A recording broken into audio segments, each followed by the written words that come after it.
Welcome to this technical guide on the HP Dragonfly.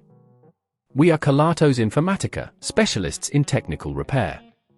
We collect your device from your doorstep, carry out a free diagnosis, and send you a quote before any repair. No phone calls, no trips to the shop.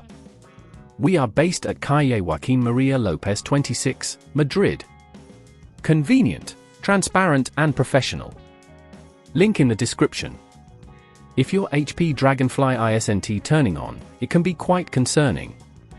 This may be due to a drained battery, a faulty power connector, or even an internal hardware issue. If you leave this problem unresolved, it could lead to further damage or even data loss, so it's best to address it promptly. For this repair, you will need a set of precision screwdrivers, a plastic opening tool, an anti-static wrist strap, and a replacement battery if necessary.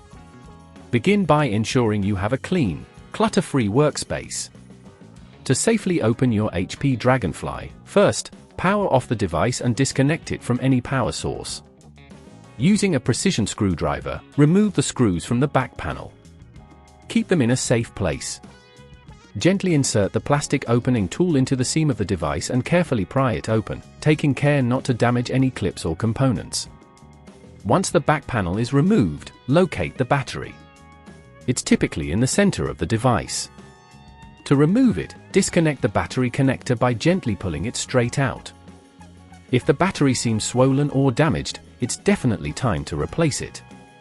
When replacing the battery, align it correctly and push the connector back into place until it clicks. Be sure to use the same type of screws you removed earlier to secure the back panel again. As you close the device, check that there are no loose cables that could be pinched. If at this point you feel it's getting too tricky, remember that at Kelatos we collect your device from your door and return it fully repaired. Once you've reassembled your HP Dragonfly, connect it to the power source and attempt to turn it on. If it powers up, congratulations! You've successfully repaired your device. To prevent this issue from occurring again, ensure that you regularly charge your laptop and consider using a surge protector to protect against power surges. Also, avoid exposing your device to extreme temperatures or moisture. If you'd rather not risk damaging your device, at Kelatos we collect, repair and deliver back to your door anywhere in the UK. Link in the description.